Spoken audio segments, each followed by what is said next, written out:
Hello my dear friends, and welcome back to another Star Wars news update. This is a pretty big one. The Secrets of the Clone Troopers is a brand new in-universe book written from the perspective of Captain Rex.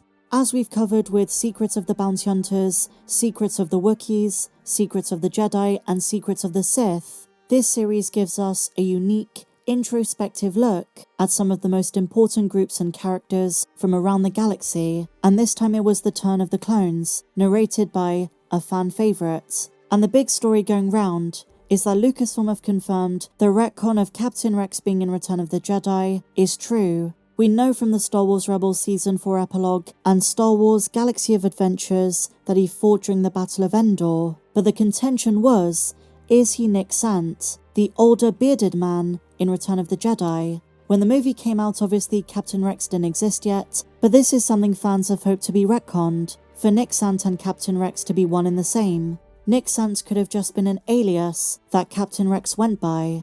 This isn't the first time Lucasfilm have addressed this. Dave Filoni has stated he is a big fan of the theory, but wouldn't go as far as confirming this as official canon. But the new book, Secrets of the Clone Troopers, with a brand new photo of Rex in episode 6, seems to more or less validate the theory concretely. Captain Rex was in Return of the Jedi, and he is probably Nick Sant. We know he lives beyond episode 6, and there is a very good chance, either in The Mandalorian and Grogu or Ahsoka Season 2, we will see modern day Captain Rex, and not just in flashbacks, like we did in Ahsoka's first season. But as aforementioned, his character was directly involved in the Skywalker saga itself, episode 6, and the next time we see Rex, hopefully with a big white beard, they will flat out confirm if he went by the name Nick Sant, to leave the ambiguity behind us, and give us confirmation if it was really him. The book seems to imply it. Also, my dear friends, there is a fascinating section about Rex's work after the Bad Batch, stating that with the help of Echo and Gregor, as well as the occasional support of the retired Clone Force 99, he continued his work, getting clones out of bad situations and fighting the Empire. While it's not necessarily new information, rumours have been circulating that a Clone Rebellion show could be in development based on Rex and Echo after the Bad Batch's 3rd season, and the new book seems to imply there is more to the story that needs to be explored before the events of Star Wars Rebels. They've also just given us some more information about Clone X operatives from the Bad Batch. They say, quote, Clone X operatives call themselves believers and were willing to take their own lives to protect the truth about their missions. Captain Rex called these clone operatives shadows. Also revealed in the book, our first canon look at Sister, who first appeared in Queen's Hope, but also made an appearance in Brotherhood. In other Star Wars updates, my dear friends, we have a new character leak for Skeleton Crew. This comes from Hasbro for an upcoming Black Series figure of the Shister Varnan, the Wolfman pirate in the show. His name is Captain Brutus. Tells you everything you need to know about him. And a new location, Port Borgo. That's pretty much the only information we know at this point. The description on the box is just a repeat of the series synopsis. But staying on the subject of Skeleton Crew, ever since The Hollywood Reporter posted that piece where they were talking about upcoming shows and the state of Disney Star Wars, has it been a good or a bad thing for the franchise? In light of that, there's been quite a bit of discussion surrounding the possibility of a Skeleton Crew Season 2.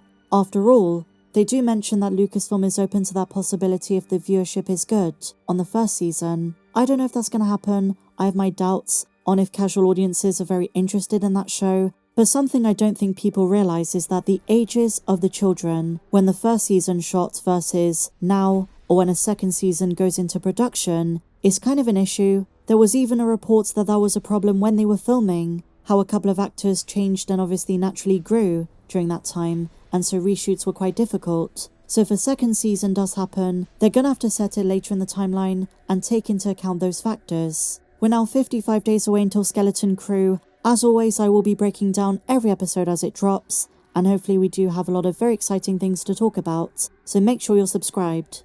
But moving on, we once again have to talk about, you named it, The Acolyte. It is time to talk about the truth, the real reason Star Wars The Acolyte was cancelled.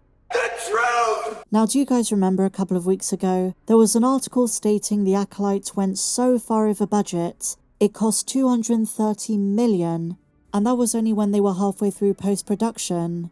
At the time, we broke down several reasons, several hypotheses, why the show cost so much.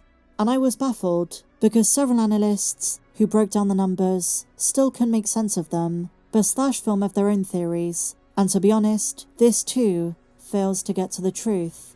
But I'm getting ahead of myself, so let's dive straight in. Why is everything so bloody expensive, they ask. They write, it's likely the budget on The Acolyte was so large because of the expensive special effects and the cast involved. Carrie-Anne Moss appeared on the show, as did the huge international ensemble, including Lee Jung-jae from Squid Game. So here is the bit that doesn't make sense. The show also featured a lot of split-screen effects to put Stenberg in two places. Okay, so let me debunk this. The writer of this piece is acting as though actors playing two characters who are twins is new to Hollywood. It's not. Nicolas Cage in Adaptation, Tom Hardy in Legend, Christian Bale in The Prestige, Phoebe in Friends, Jeremy Irons in Dead Ringers. In all of those examples, this is a relatively cheap screen effect, and for a lot of those scenes, including the hug, they didn't have to duplicate Amanda Stenberg. They used a stand-in or her stunt double for the back of her head. And even if they did use the split screen effect to, quote, put Stenberg in two places, it wouldn't inflate the budget to this extent. Then they say, a lot of space and creature effects. Okay, sure, fine. And at least one fully CGI character. Now, in this instance, there wasn't an over-reliance on it in the show, and even if there was, we're talking anywhere from 15 to 70 grand a shot. So I don't know if you can argue in this instance that CG inflated the budget. Revenge of the Sith, a feature-length movie which relies heavily on CG, cost 113 million. And I know that was back in 2005, so adjusted for inflation in today's money, that's about 175 million, but not 230. They say The Acolyte is a remnant of the now waning streaming wars. While times are changing and audiences are voting with their wallets, what they want to watch and what they don't. And there are more streaming options than ever before. HBO Max, Disney, Netflix, Hulu, Prime, Peacock. And on the Star Wars front, gone are the days where you could just put the Star Wars name on something and fans would turn up. They're not doing so anymore. You have to make the product worth it. And in the case of The Acolyte, the viewership reflects the fan response. But what do you make of this, my dear friends? Let me know your thoughts in the comments down below. If you enjoyed this video, please be sure to give me a big fat thumbs up. Subscribe if you're new, check me out on socials, and may the Force be with you, always.